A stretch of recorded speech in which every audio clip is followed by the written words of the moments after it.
Olá, sejam muito bem-vindos ao podcast do Charás, podcast em que adolescentes com menos de 2 anos de estudo falam sobre qualquer coisa. Eu sou o Kerbs, porque eu substituí o antigo apresentador do programa, que era o Tom Mal. E esse podcast vai ser sobre epistemologia. Tô aqui com o Delfinzinho Salve, galera. e o Valtric, o Anarcocap. Salve, salve. Isso aí. Então, o podcast de hoje será sobre epistemologia. E, primeiramente, nós temos que definir o que é epistemologia. Bem, a curto modo, a epistemologia ela é a área da filosofia que estuda o conhecimento. E alguns filósofos eles fazem até uma separação, como por exemplo o Marfim dos Santos, entre epistemologia e gnosologia, em que a epistemologia ela estudaria o conhecimento científico, propriamente o conhecimento científico, e a gnosologia estudaria o conhecimento em seu âmbito mais geral.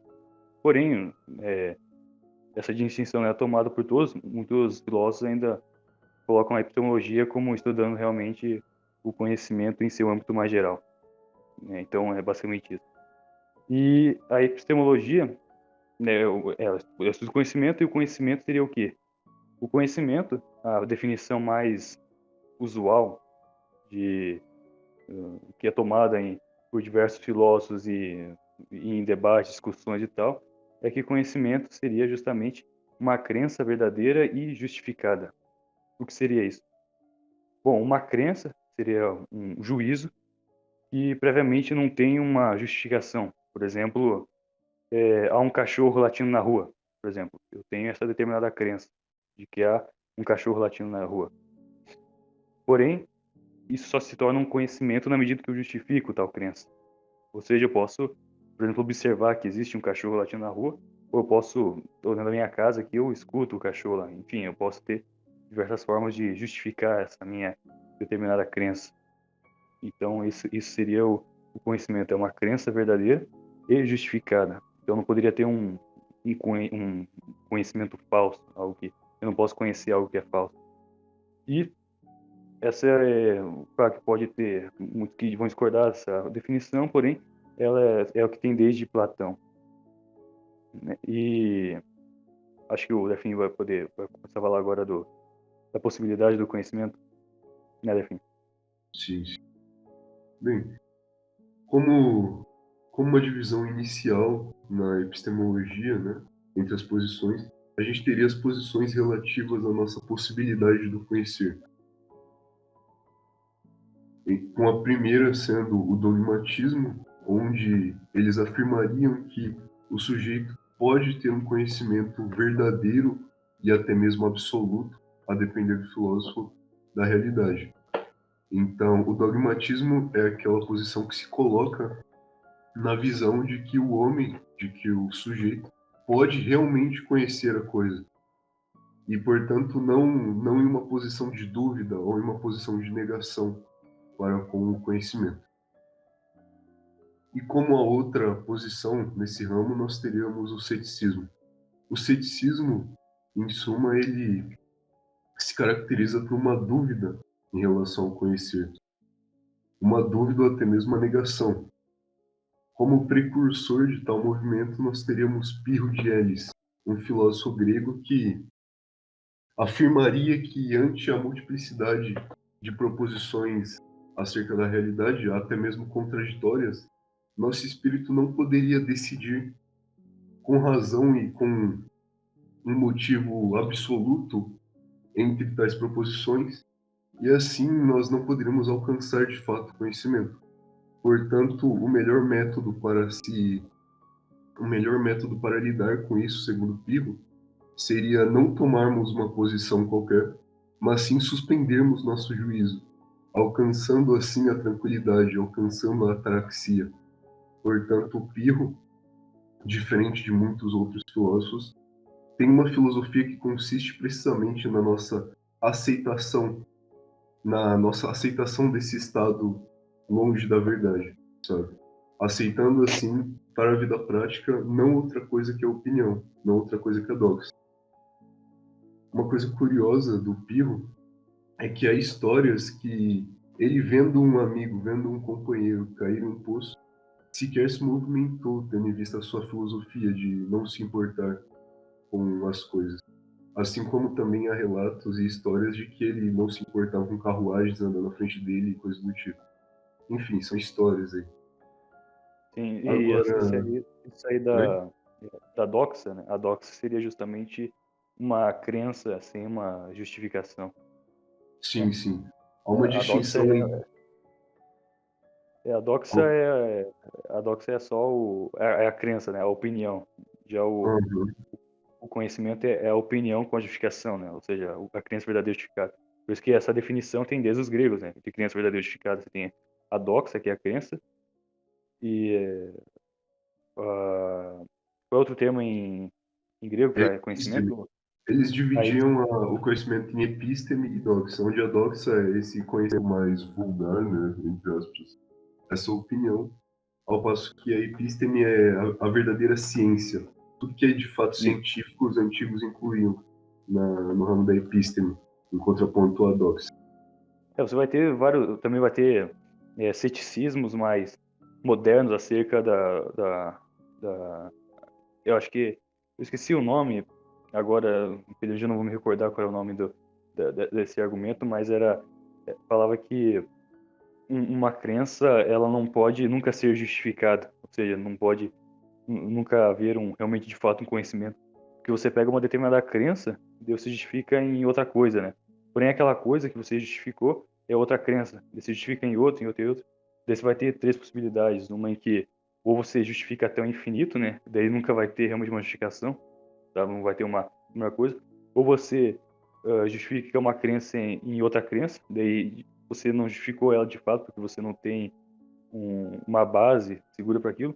Ou você vai ter que realmente definir de forma arbitrária aquilo ali como uma verdade, só que sem uma justificação e tal. Então você vai ter também esse ceticismo aí acerca da justificação de crenças, né? Onde nunca seria possível obter um conhecimento, né? Que é semelhante aí a isso aí que o Devin falou. Aham. E em relação ao ceticismo, também há diversos tipos.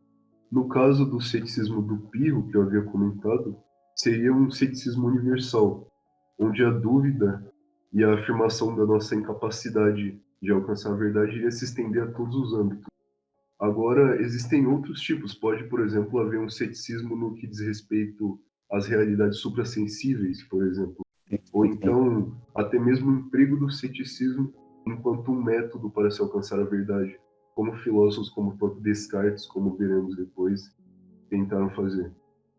Você pode ter o ceticismo não só num amplo mais geral, né, como o Pio faz, ou como na epistemologia em geral, né, acerca dos conhecimentos, porque se você tem um ceticismo acerca da epistemologia, você vai ter um ceticismo acerca de qualquer outra coisa, né, porque você vai estar tendo um ceticismo acerca da geração de conhecimento, né, em seu âmbito mais geral. Se você tem um ceticismo acerca disso, você vai ter um ceticismo acerca de qualquer conhecimento, seja metafísico, científico, é, filosófico, qualquer forma de conhecimento. Então, um ceticismo acerca do conhecimento é um ceticismo realmente geral e universal. Sim, sim. Uhum. E também o dogmatismo ele também se divide do mesmo modo, né? Existem diversos tipos de dogmatismo a depender do objeto referente, né? Pode ser, sei lá, alguém ser dogmático no que diz respeito às leis éticas ou qualquer outro assunto. Só Uhum. que também uma coisa interessante de notar é que a gente pode considerar o dogmatismo em dois sentidos, principalmente. Porque você tem o dogmatismo no sentido de ser aquele que tem opiniões irrefletidas, né? Aquele que simplesmente afirma que a sua opinião é verdadeira e pronto. Ou então, dogmatismo simplesmente no sentido mais lato daquele que afirma que é possível conhecermos algo. Então, não Ah, necessariamente o dogmatismo ele tem um sentido negativo ou um sentido antifilosófico. uhum. Agora, a gente pode começar a falar um pouco sobre a origem do conhecimento, né? Então, sobre a origem do conhecimento, existe uma grande discussão que diria respeito basicamente ao seguinte: no que se funda, qual é o princípio do nosso conhecer. Porque seria esse princípio, por exemplo, o sentido? Seria ele a nossa razão? O que seria esse princípio do nosso conhecimento? Bem, então nessa discussão sobre a origem do nosso conhecimento, nós temos as famosas posições do empirismo e do racionalismo, onde o empirismo ele afirma que o princípio do nosso conhecimento diz respeito à experiência, ou seja, nós obtemos o princípio do nosso conhecer a partir da experiência. Como representantes temos, por exemplo, John Locke e outros. E, por outro lado, nós temos o racionalismo, que, pelo contrário, vai afirmar que o princípio do nosso conhecer não é outra coisa que a própria razão. Portanto, a experiência nada mais fornece que dados para uma razão construir assim o próprio conhecer e o próprio conhecimento. Como representante e como filósofo que a gente vai comentar agora, nós temos o Descartes. Muito bem. O Descartes, ele foi um filósofo francês considerado o iniciante da filosofia moderna, que ele vai basicamente utilizar, como eu havia mencionado anteriormente, o chamado ceticismo de maneira metódica, ou seja, o ceticismo metódico. Porque ele, vindo de uma tradição mais matemática, né, ele vai perceber que o método da matemática é um método seguro. Portanto, ele tenta aplicar esse método também à filosofia. Só que, ante as múltiplas opiniões, ante as múltiplas posições que ele notava na filosofia, ele acabou caindo em uma visão cética. Ele não conseguia aderir a alguma visão, visto que sempre havia outras visões contrárias e assim vai. Ele notou isso em seu estudo da filosofia. Então, o que ele propôs foi basicamente o seguinte: ele pensou, será que duvidando de tudo, poderia eu alcançar algo que eu não possa duvidar de maneira alguma? E nesse exercício do pensar dele, ele conseguiu chegar em uma coisa. Ele percebeu o seguinte, que duvidando de tudo, ele não poderia duvidar que ele está duvidando. E, portanto, ele não poderia duvidar que ele pensa. Porque quando ele duvida, ele capta que ele é um ser que duvida. E, portanto, ele capta a sua existência. Há uma captação simultânea, nesse caso, do ser e do pensar. Portanto, chegando nisso, ele percebe que esse seria um ponto seguro para a sua filosofia. E deste modo ele deriva, por exemplo, a existência de Deus. Porque, duvidando de tudo e chegando nessa primeira verdade, ele se questiona acerca da possibilidade de conhecermos o mundo externo. E aí o que ele diz? Ele diz o seguinte: ora, temos a noção do infinito. Contudo, um ser finito não poderia de maneira alguma dar origem a tal ideia, precisamente pelo fato de ser finito. Portanto, a ideia que possuímos de infinito deve ter provindo de outra coisa. E essa outra coisa, necessariamente assim, deve ser infinita, pois caso contrário não conseguiria causar tal ideia em nós. Portanto, há um ser infinito. E aí ele vai dizer que esse ser sendo infinito, ele tem que ser omnibenevolente, onipotente, etc. E, portanto, ele não iria estar nos enganando constantemente acerca da realidade. Portanto, com essa ideia de Deus, ele consegue superar esse ceticismo absoluto que ele inicialmente propõe. Portanto, ele confia na razão e não nos sentidos, diferentemente dos empiristas. E basicamente esse é o pensamento inicial do Descartes. Agora você pode falar um pouco de empirismo aí, né? Então, em oposição aos diversos analistas que vieram pós-Descartes, como Leibniz e afim, veio a tradição empirista, que, como o Defin tinha falado, um dos principais representantes é o Locke, que é considerado o pai do empirismo.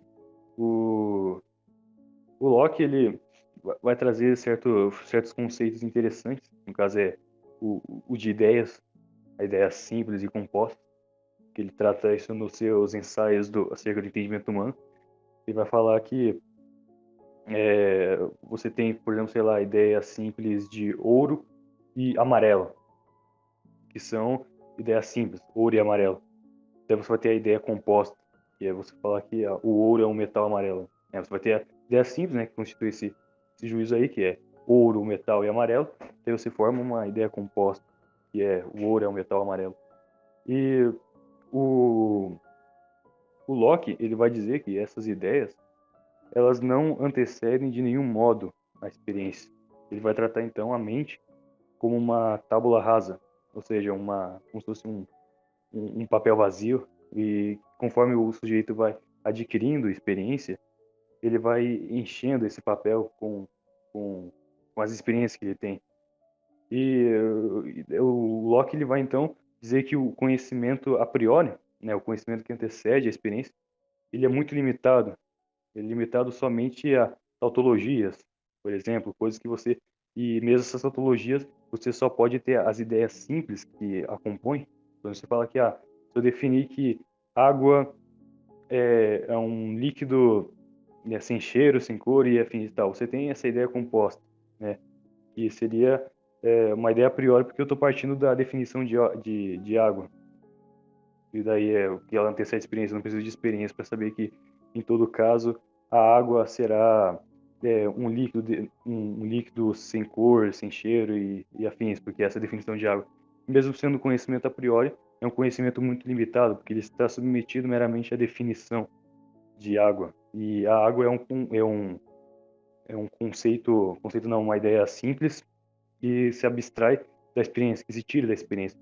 Então, mesmo tautologias e são conhecimentos que antecedem, no caso, tautologia seria justamente quando você tem um conhecimento que parte meramente da definição dos termos, né? Mesmo esse tipo de conhecimento que é a priori, que antecede a experiência, eles ainda assim são limitados, subordinados à experiência, porque os conceitos simples, as ideias simples que estão nelas, partem da experiência, como o conceito de água, né? A ideia de água. Eu só posso ter ela mediante a experiência, embora, apesar da ideia composta de que a água ela é um líquido sem cor e sem cheiro, ainda assim seja a priori, de todo modo. Então, esse é o posicionamento empirista, que nenhuma ideia antecede a experiência. Uma coisa interessante é que, pelos empiristas atribuírem o nosso princípio de conhecimento à experiência, eles acabam por atribuir um caráter meramente passivo ao espírito. O Locke ele Sim. compara o nosso espírito a um espelho, que não recusa de maneira alguma as ideias que nele surgem, de modo que ele assume uma postura ante tais ideias de passividade. Mas, Uhum. essencialmente, o espírito teria um caráter passivo, pelo empirista. Muito diferente, como vimos, dos racionalistas, né?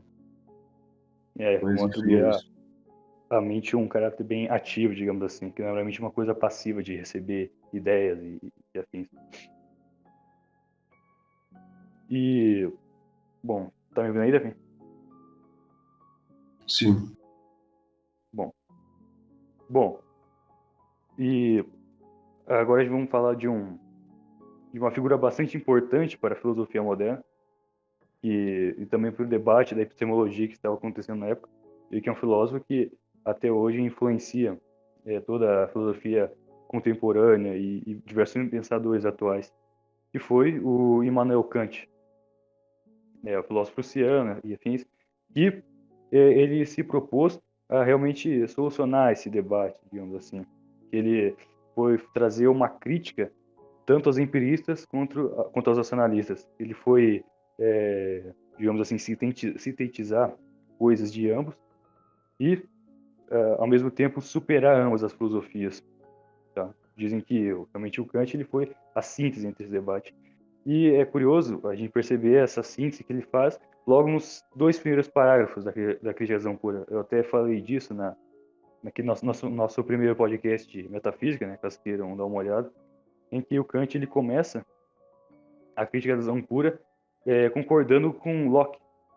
Ele diz o seguinte, que, de fato, nenhum conhecimento antecede a experiência. Ou seja, se você for um sujeito desprovido de sentidos, dos cinco sentidos, você não poderia ter nenhum conhecimento, porque você não sente nada externo a você, e disso você não poderia formar nenhum juízo, realmente nenhum conhecimento, nenhuma crença e nenhuma modificação para aquela tua crença, né? Ou seja, nenhum conhecimento.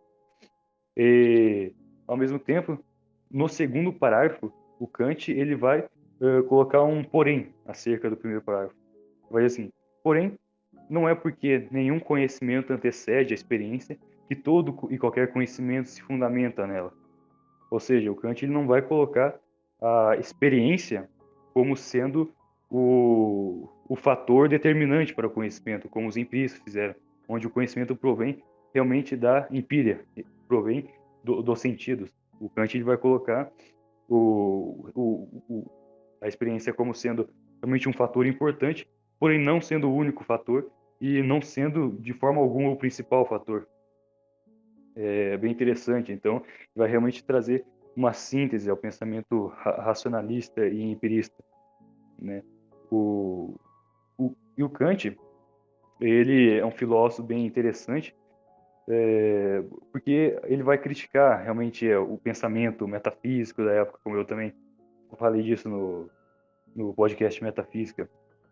O Kant ele vai dizer o seguinte: que existe uma estrutura a priori, ou seja, uma estrutura que antecede a experiência e que essa estrutura está na mente humana, né? Ela antecede toda e qualquer forma de conhecimento, que são justamente as faculdades do entendimento humano, a faculdade da razão, a faculdade do entendimento e as intuições puras, e que todas as faculdades elas submetem a forma como nós conhecemos o que é dado a nós aos sentidos.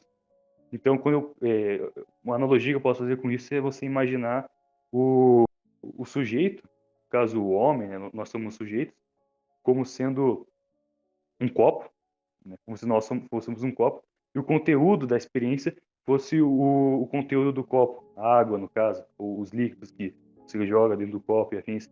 E que esses líquidos, eles externamente a nós, eles não possuiriam uma forma, a nossa percepção. Eles não possuiriam realmente uma determinação, ou se eles possuíssem tal determinação, essa determinação seria incompreensível para nós. Nós não conheceríamos ela. Então, a água ela é despejada no copo, então ela ganha forma. Da mesma forma que o conteúdo da experiência, ele é despejado em nós, ele é dado a nós pelos sentidos e em nossa forma de pensar, em nossas intuições puras, e em nosso entendimento, em nossa razão, nós damos forma àquele conteúdo que percebemos. E assim o mundo faz sentido a nós na medida de nossas intuições. Então o Kant ele vai realmente colocar uma primazia da razão aí, uma primazia dessa estrutura a priori no que tange a formação do conhecimento. E justamente por causa disso, o Kant ele vai na posição dele, ele vai criticar o pensamento metafísico, em que, no caso do pensamento dos racionalistas, você através da razão, você poderá criar algum juízo acerca do mundo externo, por você através do entendimento, do seu entendimento, através do seu raciocínio, você consiga criar algum juízo que se refira a algo transcendente a nós, alguma coisa do mundo externo, como por exemplo Deus, ou substância simples, a alma e a ficção, conceitos transcendentes, são coisas que estão além de nossa forma de conhecer, a nossa forma de intuir, né? Até porque não poderíamos, com nossa estrutura a priori, conhecer realmente um ser de máxima grandeza, que é Deus. A gente não poderia conhecer a forma como a alma funciona e afins. E tudo isso acaba que, se você tentar criar um argumento metafísico acerca da existência dessas coisas, você cai num problema kantiano, né? Que é o problema que o Kant ele aponta. Esse problema é o seguinte: é que a experiência, ou melhor, a razão, ela não pode ir além dos limites da experiência. Não podemos da razão conhecer algo transcendente, algo do mundo externo, a real natureza dos corpos. Por isso não poderíamos realmente fazer um argumento para provar que a alma existe, para provar que Deus existe e afins. Então Kant ele vai trazer esse pensamento que, por um lado, é cético, na medida em que ele é cético em relação a se realmente conhecemos o mundo como ele é em si, se conhecemos a natureza do mundo. Porém, claro que o Kant, ele, apesar de ser cético nesse sentido, acerca da natureza do mundo externo, ele não, e ele, outro sentido, ele é, digamos, dogmático, né, acerca da moral e da própria existência de Deus. Ele vai colocar, embora que Deus não possa ser provado através de um argumento racional e afins, Ainda assim, Deus ele é um postulado da razão e afins, né? Eu também não vou entrar em detalhes aqui, que é um pensamento bem complexo e tomaria muito tempo, mas é basicamente isso que o Kant ele traz. Eu também entrei em mais detalhes sobre esse pensamento dele no podcast de metafísica. Sim, sim. Então, basicamente Em isso. relação ao ceticismo, uma coisa interessante é que Kant ele responde os céticos na medida em que podemos ter certeza, né, de que nossos conhecimentos universais e afins se adequam às coisas, Sim, na sim, medida sim. em que as próprias coisas necessariamente, para que sejam dadas a nós, devam se adequar à Sim, nossa constituição subjetiva, né? Então, tipo, o de Kant ele fato, há um vai, conhecimento universalmente válido na medida de nossos esquemas subjetivos. Então, Kant, ele, o nesse sentido, Kant, ele responde o ceticismo acerca do conhecer. sim, sim, o Kant ele vai pegar e ele vai responder também o posicionamento nominalista. Não sei se a gente tratou disso no podcast Metafísica, enfim, não lembro. Não. Que tem o posicionamento acerca dos universais, de como se forma conceitos universais, né? Que você tem que o nominalismo, um conceito universal, por exemplo, o conceito de homem, um conceito que não se refere a um homem só, mas se refere a todo homem, é um conceito meramente arbitrário, feito pelo sujeito, né? Que qualquer conceito universal que se atribua a muitos é meramente uma esquemática arbitrária. Você vai ter outros posicionamentos além do nominalismo, vai ter um realismo, vai ter próprio um abstracionismo também, que é a posição do Aristóteles e tal. E o Kant ele vai trazer o conceitualismo, digamos assim, né? Que é o Kant, embora ele vá negar que realmente possamos conhecer a natureza real das coisas, ainda assim nós, através de nossas esquemáticas, né, como o Delfim diz, nós podemos, através da percepção transcendental, criar um conceito universal, né, que é dado na faculdade do entendimento humano, conforme nossas 12 categorias, que o Kant vai separar em 12 categorias do entendimento humano, são as 12 formas de nós conhecermos os objetos e formar juízo acerca deles. E com essas esquemáticas podemos sim formar conceitos universais acerca das nossas intuições, as intuições empíricas, embora esses conceitos universais não possam realmente se referir ao mundo externo, né? Então, por um lado, o Kant ele é cético e por outro ele é dogmático. Por isso que a gente não pode dizer que o ceticismo é sempre absoluto. O ceticismo ele é sempre, ou melhor, ele pode ser absoluto e por um lado ele pode ser meramente parcial. Uhum. Alguns filósofos, como o próprio Mário Ferreira, colocam Kant nesse sentido como uma síntese do ceticismo e do dogmatismo. Não, obviamente, reduzindo o Kant a uma mera síntese entre isso, mas que o Ah, pensamento dele também compreende tal síntese. sim, sim. Então é interessante esse aspecto do criticismo, né, da filosofia kantiana. Sim, é um pensamento bem 50%, digamos assim. Muito bem. Agora, para voltar um pouco, né, voltando um pouco no tempo, nós temos também Platão, que tratou do nosso conhecimento, que tratou de como conhecemos as coisas. E o Platão, no arcabouço dele, que a gente chegou a comentar um pouco no podcast Metafísica, ele tem a teoria dele das formas, ou a teoria das ideias, né, que é popularmente conhecida como mundo das ideias, onde as estruturas formais dos objetos teriam uma realidade anterior a esses objetos na realidade sensível. Portanto, os objetos sensíveis, eles participam dessa realidade transcendente. Então, por exemplo, o cavalo, ele não representa a totalidade de sua forma de cavalo, uma vez que se dão múltiplos cavalos. Sendo assim, todos esses cavalos, eles participam de uma mesma essência comum, que é justamente essa forma, essa estrutura formal de cavalo que reside nesse mundo das ideias, nesse mundo transcendente. E em relação à teoria do conhecimento, o Platão, nesse arcabouço das ideias, ele vai dizer que o nosso espírito ele capta esquemas das formas que as coisas copiam. E como necessariamente deve haver uma certa adequação entre o sujeito e o objeto, o sujeito, então, ele possui formas inatas que permitem essa captação. Essas formas inatas, na medida em que atuam para que o sujeito capte o objeto, elas são recordadas. E daí que se dá o conceito de anamneses, ou o conceito de reminiscência platônica. Porque o sujeito, possuindo essas formas latentes nele, as desperta na medida em que se dá algum objeto, assim assimilando esse mesmo objeto. Portanto, Platão ele tem alguns podem chamar de racionalismo transcendente, em alguns livros é chamado dessa maneira, essa teoria gnoseológica do Platão. Muito bem. Logo após do Platão, como sendo discípulo dele, nós temos o Aristóteles.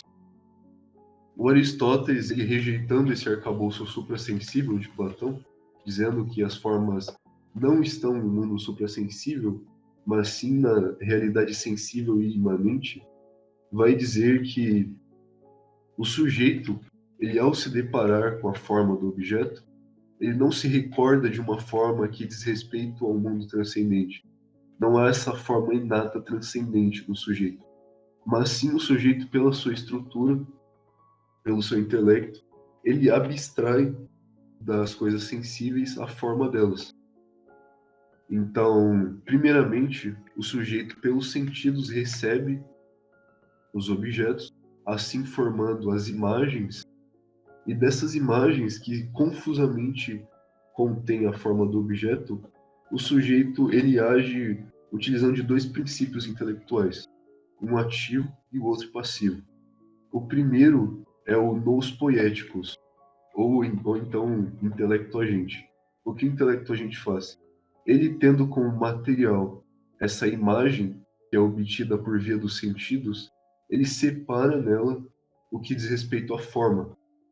Portanto, ele separa o que diz respeito ao formal e deixa de lado a imagem, o meramente material dessa imagem que ele formou pelos sentidos.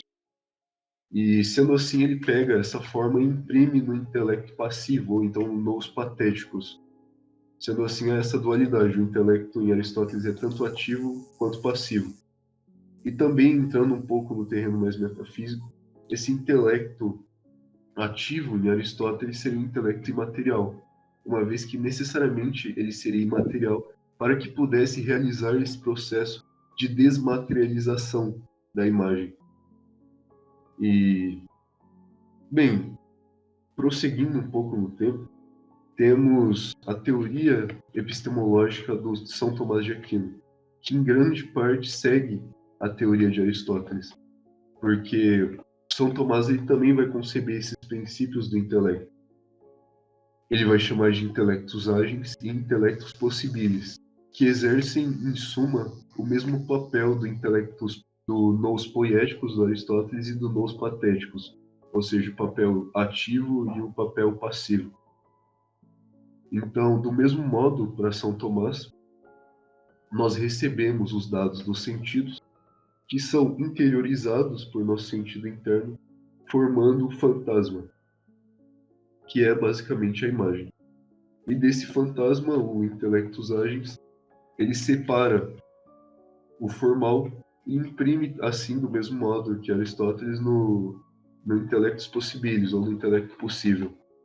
E com o intelecto possível funcionando, com o intelecto possível reduzido ao ato, né, por assim dizer, com o nosso intelecto reduzido ao ato, a gente consegue raciocinar, traçar juízo acerca da realidade e afins.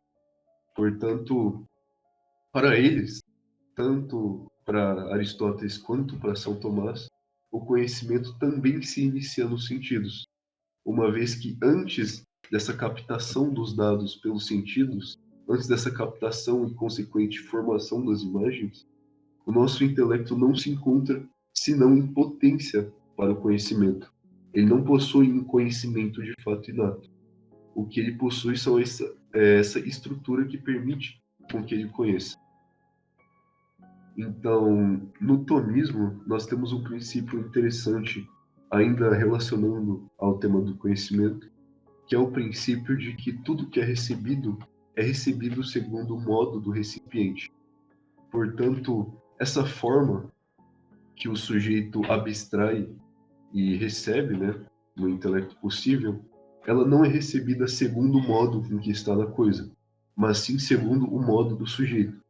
Portanto, há uma relação análoga entre o que está no intelecto e entre o que está na realidade. O ser da coisa, deste modo, o ser do que está no intelecto, seria o mesmo ser da coisa, contudo segundo um ser intencional, segundo um ser inteligível. Portanto, a espécie do intelecto, ela é intencionalmente a espécie que reside na coisa concreta, que reside na coisa física. Sendo assim, o sujeito ele não vai esgotar o conhecimento da realidade sensível, mas sim captá-la de maneira análoga e de maneira proporcional às suas capacidades. Tem mais alguma uma coisa?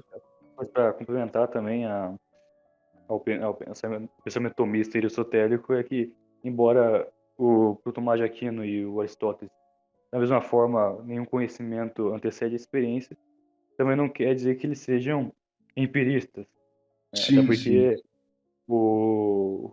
pro Tomás de Aquino e para Aristóteles, você tem o intelecto ativo, né? Que é você até de fazer um paralelo ao Kant, são pensamentos até semelhantes, em que você tem sim esse meio termo entre racionalismo e empirismo, na medida em que sim, sim. ambos eles aceitam uma síntese entre um intelecto que é ativo e outro que é passivo, e não somente ativo ou somente passivo, como são os empiristas e racionalistas. Então você tem esse meio termo aí também que é semelhante ao que o Kant traz. Exatamente. O Aristóteles é chamado de empirista racionalista, porque ele também, assim como Kant, assume uma determinada síntese entre essas vertentes. Contudo, o Aristóteles ele tende mais ao empirismo, ao passo que o Kant, ao menos nessa colocação, tenderia não ao empirismo, mas sim ao racionalismo. Isso É, segundo alguns o, Ka- livros dizem. o Kant ele tende bastante a um idealismo mais não idealismo absoluto, mas ele tende a um idealismo bem exagerado, digamos assim. Enquanto o Aquino e o Aristóteles estão realmente no meio termo entre idealismo e, e realismo, no caso, né? Enquanto o Sim, Kant tende mais. Daí o Kant ele vai negar justamente esse conhecimento análogo que o Aquino e o Aristóteles trazem. Então, enquanto sei lá, você tem lá o sujeito do Aquino, que ele conhece o objeto a seu modo, ou seja, você tem que o sujeito ele conhece de fato a árvore que ele observa, ele conhece a natureza da árvore e tal, de forma análoga, ou seja, em parte em parte como ela é e em parte como ela não é. Até porque o sujeito ele não conhece a totalidade da árvore que ele observa, ele não vai conhecer cada átomo, cada coisinha que está na árvore, mas ele conhece a árvore de seu modo, no seu modo linguístico de pensar. Ele conhece a árvore através de um conceito, ou seja, ele conhece parte da árvore, ele conhece a parte que ele consegue captar através de seus esquemas conceituais. Então, o sujeito ele conhece sim a natureza das coisas, porém não ao modo do objeto, não ao modo da natureza, e sim ao modo de sua forma de pensar naquilo. Enquanto o Kant ele vai negar isso aí, ele vai dizer que o sujeito ele não conhece de nenhum modo a árvore ou de nenhum modo qualquer outro objeto. Ele não vai conhecer nem parcialmente, nem absolutamente, nem de nenhum jeito. Ele só vai conhecer realmente por mera aparência, por mero fenômeno. Enquanto a coisa em si daquilo, ou seja, o objeto, como ele é em si mesmo, permanecerá oculto, totalmente oculto ao sujeito. Então você tem essa grande diferença aí entre o Aquino e o Kant e o Aristóteles. Em relação a isso que você havia comentado da síntese, o Mário Ferreira ele coloca como essa posição, tanto do São Tomás quanto do Aristóteles, como sendo uma posição intelectualista. O que seria isso? Uhum. A posição intelectualista seria precisamente essa síntese entre o empirismo e o racionalismo, na qual o sujeito tende levemente ao empirismo e não ao racionalismo. Ao passo que ele também coloca Kant na posição a priorista, que seria o mesmo conceito, né, em relação à síntese, ou seja, seria uma síntese entre o empirismo e o racionalismo. Contudo, ao invés de tender mais ao empirismo, o sujeito que pertence a essa posição tenderia mais ao racionalismo. E o Mário coloca o Kant nesse grupo dos a prioristas. Então é interessante essa questão, como ambos podem ser considerados, em um determinado ponto de vista, como uma sintetização dessas duas grandes vertentes. Sim. Ambos eles são o Aquino e o Kant e o Aristóteles, o Aquino, o Kant e o Aristóteles eles são, por um lado, eles são bem parecidos, né, nessa parte epistêmica de como se dá o conhecimento. Ele se dá realmente não meramente por um intelecto passivo ou um intelecto ativo, mas por uma combinação de ambos. Porém, por um lado, por um lado mais ontológico mesmo dos objetos, o Kant ele é realmente bem idealista e totalmente diferente do Aquino, do Aristóteles, né? A forma como eles acreditam que o conhecimento é atribuído aos objetos. Você tem um grande abismo entre essas filosofias. Então, você tem que filósofos podem ser bem parecidos, praticamente idênticos em certos aspectos, porém em outros totalmente diferentes.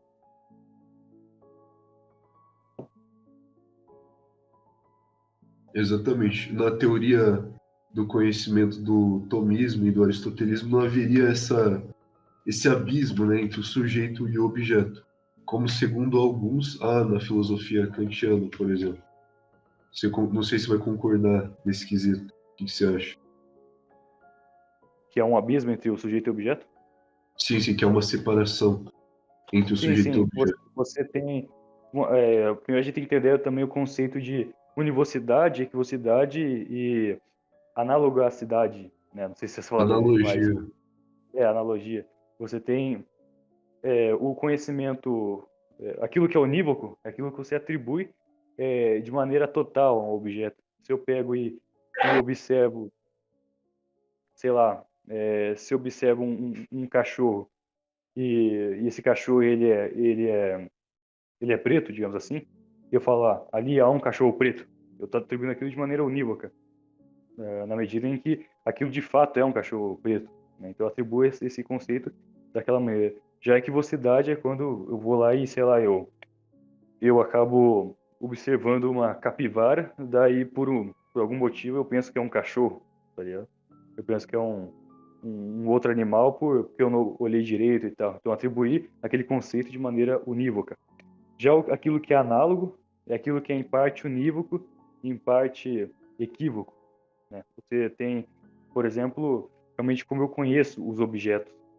Daí, se eu observo isso em Aquino, né? Se eu observo, por exemplo, voltando ao exemplo da árvore, e eu falo, aquilo é uma árvore, eu vou pegar e atribuir o conceito de árvore àquilo ali, sabe? Que árvore seria um objeto que tem um tronco feito de madeira e tem folhas e afim e tal. Eu atribuo aquela forma, aquele meu conceito, àquela árvore em particular.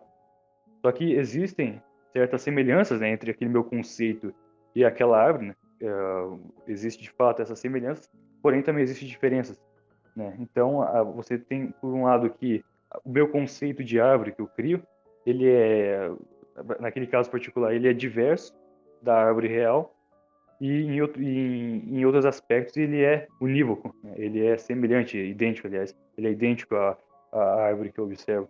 Então, você tem esse esquema análogo aí, em que o sujeito ele não conhece a totalidade do objeto que ele observa, porém, apesar dele não conhecer a totalidade do objeto que ele observa, não quer dizer que o objeto está totalmente oculto a ele, porque ele ainda consegue conhecer analogamente a um conceito linguístico que ele cria de árvore, sabe? Então, Ah, você tem realmente essa relação entre sujeito e objeto, para o Aquino, ela é uma relação análoga, em que o sujeito ele conhece o objeto, porém não na medida do objeto, e sim em sua medida. Enquanto para o sim, o Kant, sujeito ele conheceria a realidade, mas não totalmente. sim, sim, ele conhece a realidade é, análogo à sua forma de conhecer, a seus conceitos. Ele não conhece a árvore na medida da árvore, ele conhece a árvore na medida de um conceito de árvore. E que esse conceito ele é em parte semelhante às árvores individuais na medida que essas árvores individuais elas participam daquele conceito de de árvore que o sujeito criou, né? Aquele conceito universal que se refere a toda a árvore.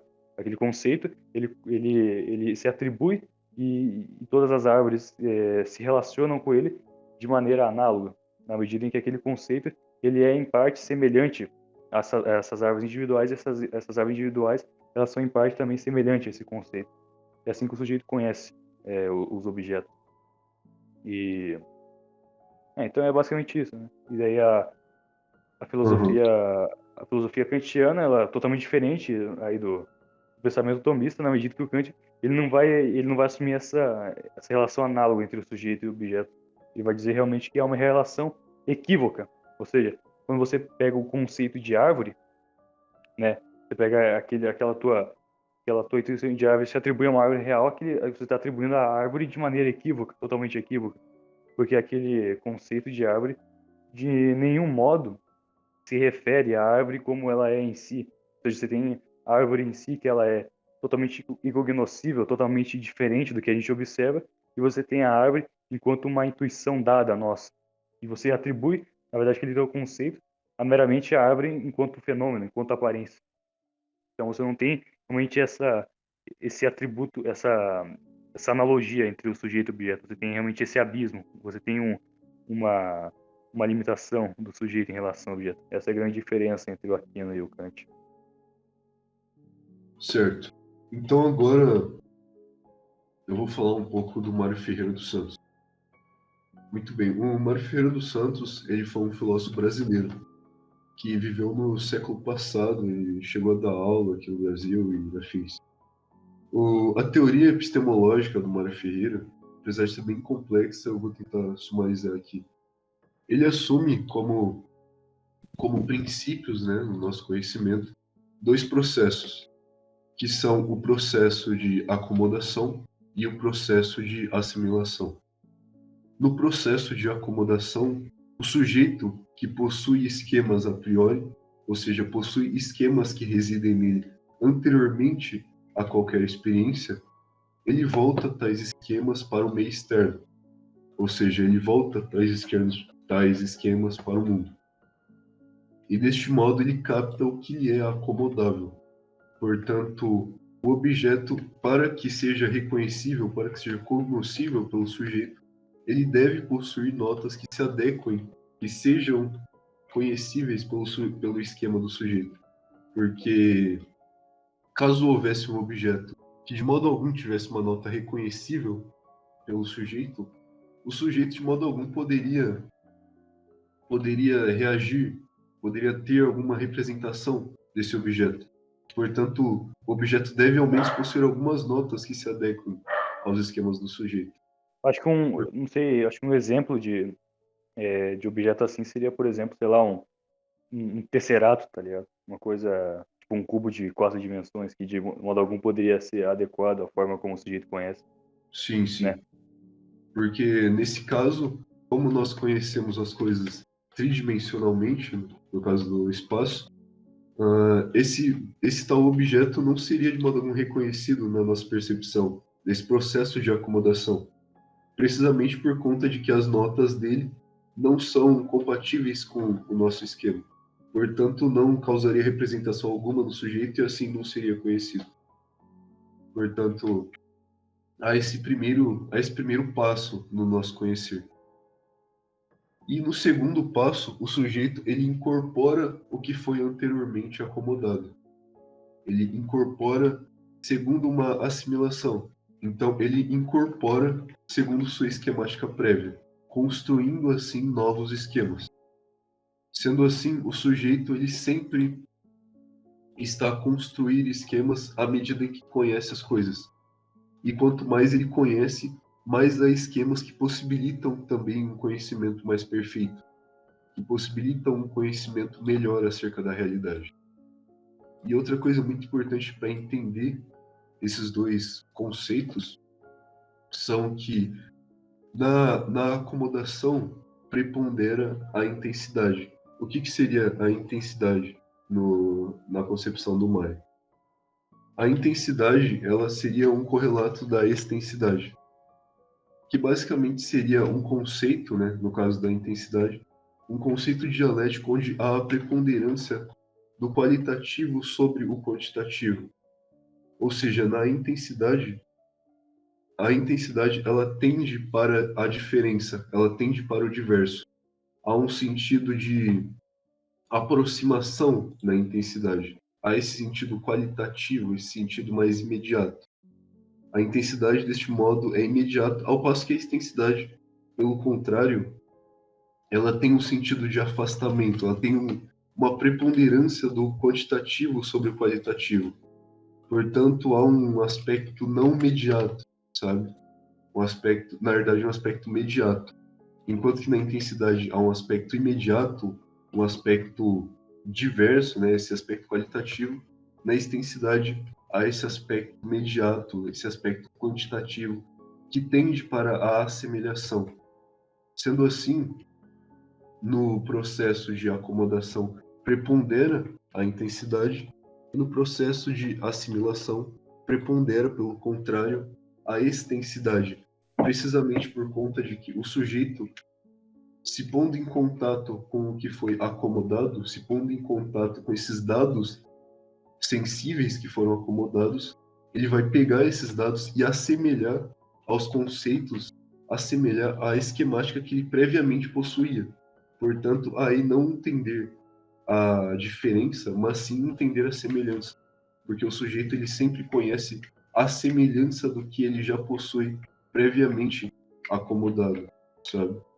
Eu lembro que em um livro dele, ele falava disso aí, eu não lembro qual era o livro, ele dava um exemplo que era, sei lá, você tá andando, daí você vê sei lá, você vê um vulto pelo canto do olho, daí você vira bem rápido, você pode pensar que é uma pessoa, porque você viu aquele vulto e daí você, através dessa esquemática, né, você acabou atribuindo aquele vulto que você viu a figura de um homem, você completou através da sua imaginação. Daí quando você vira, na verdade aquele vulto que você viu, na verdade era, sei lá, uma cadeira ou qualquer coisa do tipo, que não tinha nada a ver com o homem. Então você atribuiu aquilo uma imagem através de suas esquemáticas. Atribui aquela imagem lá, você tentando completar. Daí seria o processo da extensividade, né? A razão, o intelecto, essa parte extensiva, ela sempre tende a se assemelhar. Primeiramente, o sujeito não possui muitos esquemas, mas posteriormente, com a aquisição da experiência, com essa acomodação, ele vai construindo. Então, por exemplo, na primeira vez que o sujeito vê um determinado objeto, ele não possui o esquema daquilo. Mas aí, em contato com esse mesmo objeto, ele se acomoda a ele e assim consegue extrair a estrutura idética, a estrutura formal do objeto, de modo que ele possua, assim, agora essa esquemática construída. E, portanto, quando ele ver um outro objeto, ele vai simplesmente acomodar-se a ele e, assim, simplesmente assemelhar a forma do objeto que ele observou com a forma do objeto que já estava acomodado anteriormente na esquemática dele. Sendo assim, deste modo que o intelecto, que o sujeito, ele sempre tende, nesse sentido pós-acomodação, a essa assemelhação, a essa semelhança. E eu vejo que essa relação que o sujeito tem em assimilar objetos e assim criar realmente um esquema idético deles, um conceito deles, também não parte simplesmente de uma assimilação, né? Também parte de uma diferenciação daquilo em relação a outros. Por exemplo, sei lá, quando você observa um objeto e esse tal objeto não existe nenhuma outra coisa que é semelhante àquilo, você ainda pode criar um conceito, um esquema idético daquilo, diferenciando ele dos outros. Você pega o que difere ele dos outros e assim você cria realmente um esquema, cria um conceito do que aquele objeto é. Sim, Então, você tem essa relação de intensividade, extensividade, você pegar aquele objeto e separar dos outros, né? Você pegar o que é diverso daquele objeto dos outros objetos e também o que assimila ele a outros, né? Você pode, sim, sei lá, exemplificar isso, sei lá, você está no meio do mato e você vê um animal que você nunca viu na vida. Sei lá, mas você nunca viu um cavalo na vida, por exemplo. Você vê aquele animal lá, você pensa que. E você viu só aquele animal, você não viu nenhum outro semelhante a ele. Você, na hora, vai ter que. Você pode tentar assimilar aquele animal com qualquer outra coisa que você viu no passado, porém você não vai conseguir assimilar ele a nada, porque é a primeira vez que você viu aquele animal. Então aquele vai parecer totalmente exótico para você. Porém, conforme você vai se acostumando com ele, você vai começar a perceber o que diferencia ele dos outros seres que você já observou. E assim você vai criar um conceito daquele animal, o conceito de cavalo. E aí quando você for observar outros animais, você pode observar uma zebra, você pode atribuir àquela zebra também o conceito de cavalo. Você pode observar realmente de fato um outro cavalo e atribuir esse determinado conceito àquele ser, justamente captando a semelhança entre eles, né? Então, você tem essa relação entre intensividade e extensividade que faz com que você forme o conceito do, daquele objeto que você observa. Uhum. O Mário, no livro dele, Teoria do Conhecimento, ele dá um exemplo em relação a esses esquemas. Nós temos, de um lado, um leigo observando uma obra de arte. Esse leigo não vai conseguir captar toda a grandeza, toda a profundidade dessa obra de arte. Uma vez que, para que ele conseguisse realizar tal ação, ou seja, captar a profundidade da obra de arte, ele ia necessitar ter um determinado conhecimento prévio, um conhecimento específico prévio acerca daquele tipo, talvez, de obra de arte, ou coisas assim. Enquanto que, por outro lado, temos um profissional em obra de arte, um artista. Ele observa e consegue captar muito mais perfeitamente a grandeza, captar muito mais perfeitamente a totalidade daquela obra, a apreciando de maneira muito mais perfeita. Neste caso, o profissional, o artista, ele possui esquemas para tal, enquanto que o leigo não possui esses esquemas e, portanto, não conhece a obra de arte tal como foi feita para ser conhecida. Então, há sempre essa questão, há sempre esse condicionamento do nosso conhecer à esquemática que já possuímos. E podemos, assim, construindo esses esquemas, criar outros, seja pela combinação de esquemas prévios, ou até mesmo pelo reforçamento histórico de um esquema. Então, por exemplo, à medida em que temos novas experiências com um objeto do qual já possuímos um esquema, esse esquema que possuímos ele é reforçado historicamente por essas experiências adicionais com que o sujeito se submete. Portanto, há sempre essa evolução constante do sujeito, essa evolução constante do sujeito no papel de conhecedor do mundo. Uhum. É bem interessante essa, essa visão do Mário acerca dos conceitos, como eles se formam, né, e do esquema idético dele. Sim, sim. No caso do esquema eidético, né, o que seria? O eidos, né, seria a forma do objeto. E quando o sujeito, em primeira instância, se acomoda ao mundo, se acomoda ao mundo sensível, ele não capta essa estrutura idética. Porque justamente por conta de que na acomodação prepondera não é a extensidade, não é o semelhante, mas sim o diverso. Portanto, em primeiro momento, o sujeito não alcança a estrutura idética da coisa. Porém, no segundo momento, onde o sujeito incorpora o que foi outrora acomodado às suas estruturas, há aí o processo de assimilação, onde há a preponderância da extensividade e, portanto, a preponderância do quantitativo, do semelhante. Então, o sujeito na assimilação, ele vai omitir o que é diferente, ele vai omitir o individual e vai atualizar o universal, conseguindo captar assim a estrutura idética da coisa, que é precisamente o universal que habita nela. E uma coisa interessante também dessa concepção, que pode enriquecer bastante a discussão acerca disso, é a concepção simbólica do Mário. Porque o que seria um símbolo? Um símbolo seria um sinal que participa de alguma nota do sinalizado. Sendo assim, temos o sinal como sendo aquilo que aponta para alguma outra coisa, e o símbolo como sendo uma espécie de sinal com a diferença específica que contrai esse gênero, consistindo no fato do sinal possuir uma nota realmente do simbolizado. Sendo assim, o esquema construído pelo nosso intelecto, ele é um símbolo do esquema que existe realmente. Por quê? Porque ele se refere ao esquema que existe realmente mas apesar de se referir, ele não é tal esquema, não há uma conversão do que há no intelecto com o que há na coisa. Portanto, em alguma coisa, eles realmente divergem.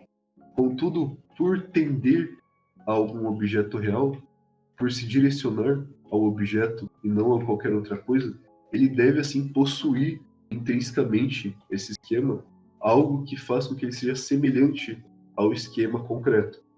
Portanto, por um lado há a semelhança e por outro a diferença. E é exatamente nisso que consiste o símbolo. Sendo assim, do mesmo modo que Aristóteles e São Tomás, como vocês já devem ter percebido, Mário ele assume uma relação análoga entre as estruturas do sujeito e a coisa concreta. Então, nessa concepção simbólica também, não só o intelecto do sujeito atua como formando símbolos dos esquemas concretos, como os próprios esquemas concretos são símbolos das estruturas formais, porque o Mário ele assume um postulado de certo modo platônico em relação às formas, porque ele concorda sim que hajam estruturas formais fora das coisas, ou seja, um mundo suprassensível, da qual as coisas copiem ou participem. Sendo assim, as coisas copiando, participando das coisas, são símbolos dessas estruturas formais, e o nosso intelecto realiza símbolos das estruturas concretas. Então, toda essa relação simbólica no conhecer também. Então, uma outra, com esse outro ponto de vista simbólico, o Mário ele vai construindo vários insights interessantes sobre isso. Só que não daria para estender completamente a epistemologia dele, até porque é muita coisa. Outro debate bastante interessante e importante para a epistemologia é acerca dos universais, como a gente veio falando aqui ao longo do podcast. Você vai ter a posição nominalista, por exemplo, que é uma das posições referentes aos universais. Não, peraí. Não, acho que tem que falar primeiro o que é universal, né, cara? Vamos começar de Uhum. novo. Vou falar o seguinte. Então, tá. Outro debate bastante interessante e importante para a epistemologia é o debate acerca dos universais, ou seja, dos conceitos universais, a qual a gente vem falando aqui nesse podcast. Um conceito universal seria justamente um conceito que se diz a respeito de muitos. Por exemplo, como eu tinha dito, quando estava falando do Kant, sei lá, o conceito de homem, por exemplo, que é um conceito que não se refere meramente a um homem em particular, como Sócrates, Platão, Aristóteles. Você não atribui o conceito de homem somente a esses homens em particular. Você atribui homem a qualquer ser que seja perfeitamente, que possa se adequar ao que constitui esse conceito. No caso, você pode definir o homem como um animal bípede sem penas, por exemplo. Define o homem assim, e tudo que se adequa a essa definição, você pode dizer que aquilo é homem. Ou você pode dizer que homem é um ser que age, ou homem é um ser um ser racional e afins. Você tem todas essa, esses predicados que atribuem o conceito de homem e tudo aquilo que se adequa àquele conceito que você criou, né, esse conceito de homem, de fato homem. E você vai ter várias posições acerca de como esses conceitos universais se referem. Você tem a posição nominalista, por exemplo, que diz que ela é uma posição cética acerca dos universais, porque ela vai dizer que um universal não é nada mais, nada menos do que meramente um conceito atribuído de forma arbitrária. Então, um conceito de homem, ele é feito de forma meramente arbitrária, através de uma através de um raciocínio, né? O homem ele observa vários seres que são semelhantes e afins e através daquilo ele forma um conceito arbitrário que se atribui àqueles seres mediante meramente a semelhança deles. Então você não tem realmente um conceito universal, ele não se forma, ele não tem uma base concreta, ele não se forma partindo de uma coisa objetiva, e sim meramente um esquema subjetivo de cada sujeito. Você pode ter a posição realista, a posição realista, acerca dos universais, que diz que um conceito universal ele subsiste externamente ao sujeito. Daí você vai ter a posição do Hegel, se não me engano, o Hegel ele adota uma posição semelhante. Você vai ter a posição também do próprio Platão, que ele vai assumir que existe o mundo das ideias, a qual nesse mundo os conceitos universais subsistem lá. Então, no mundo das ideias você não tem vários cavalos, você tem um único cavalo, que é o conceito, o cavalo ideal, o cavalo perfeito e imutável. E esse cavalo ele se atribui a, ou melhor, todos os cavalos no nosso mundo eles participam daquele conceito. Então, este conceito universal de cavalo, ele subsiste externamente ao homem, ele subsiste nesse mundo, que é a posição realista. E você vai ter a posição aristotélica, que é semelhante também à posição ferreriense, né, como o Levin falou aí, da posição deles, onde por Aristóteles você tem realmente um conceito, o conceito universal de fato ele existe, e ele não é feito meramente por esquema subjetivos, que no caso é a posição intelectualista do Aristóteles, e que o conceito universal ele se forma justamente por uma abstração da, do sujeito em relação aos objetos que ele observa.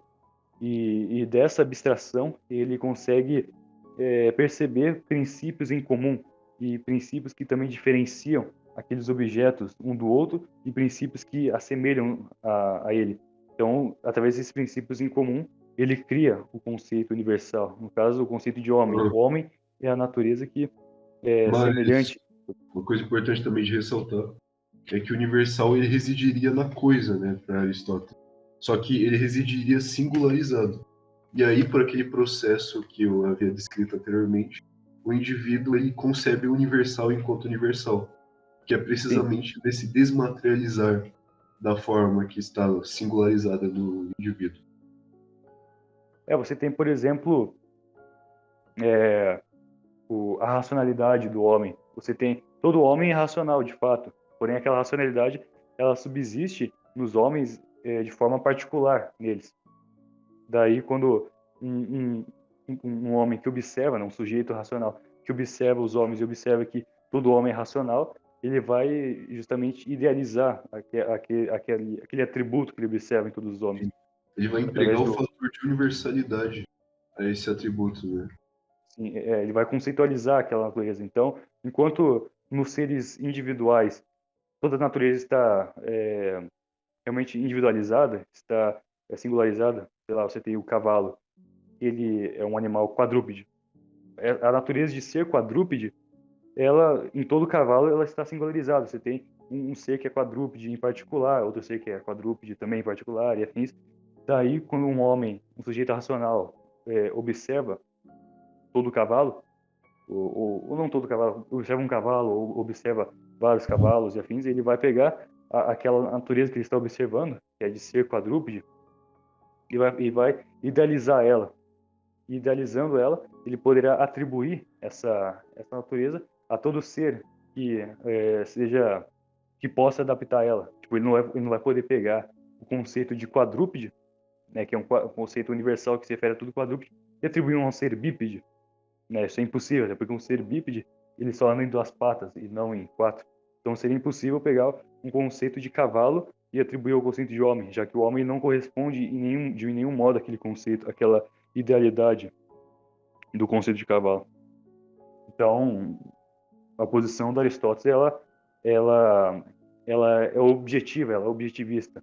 Por quê? Porque ela coloca o conceito universal sendo fundado realmente em uma coisa objetiva, não meramente uma arbitrariedade do sujeito. Porque o sujeito, embora ele só idealize aquele conceito e realmente universalize ele mediante uma subjetividade, meramente mediante um intelecto ativo do sujeito, a, essa idealização do conceito, né, essa idealização da natureza, ela se dá mediante uma coisa real que ele observa. Ou seja, ele não cria meramente o conceito de ser quadrúpede partindo de uma arbitrariedade, partindo de algo arbitrário, totalmente subjetivo.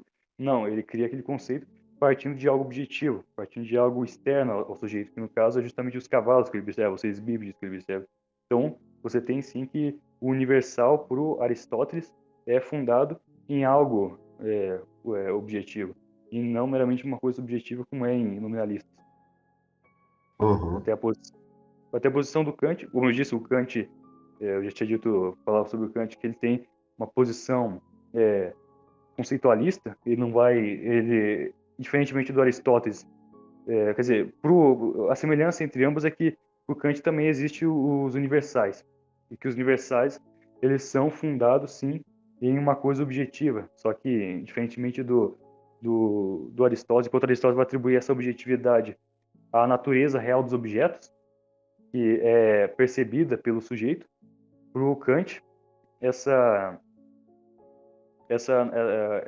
objetividade, ela se dá no próprio sujeito, ela se dá nos esquemas do sujeito, porque se o sujeito ele tem determinados esquemas a priori, no caso da percepção transcendental, já pré-estabelecidos, ele vai pegar e vai criar sim um conceito universal para essas intuições que ele observa, né, no caso ao múltiplo da experiência que ele capta através dos sentidos, e ele vai atribuir aqueles conceitos, melhor, aqueles conceitos não, aqueles objetos que ele observa, um juízo universal, que não é feito mediante uma coisa arbitrária. Na verdade, aquilo é feito mediante os próprios esquemas do sujeito.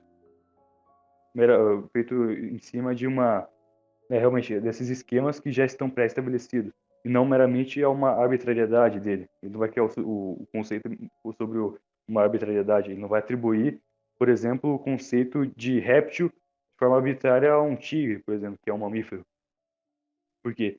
Porque os esquemas dele já estão voltados a atribuir aquela intuição em específico, que é a intuição de um tigre, justamente o conceito de mamífero, e não um conceito de réptil, que de nenhuma forma se adapta àquela intuição. Apesar de que esses conceitos não dizem respeito a como é o objeto em si. Então, basicamente, essa posição do Kant, que é em parte semelhante ao do Aristóteles, a única diferença é realmente onde eles fundam essa objetividade. Uhum.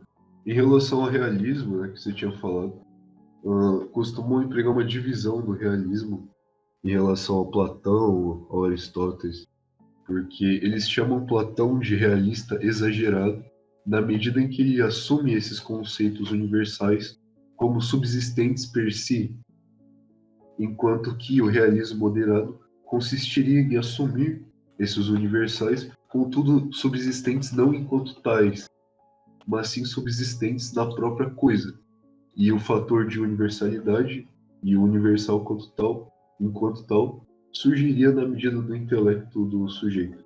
Portanto, há essa distinção ainda entre realismo exagerado e o realismo moderado aristotélico. Uhum. Beleza, galera? Então, esse foi mais um Characast. Se gostou, deixa o like, compartilha, etc, etc. Então, até mais. Bom, muito rápido as finalizações, né?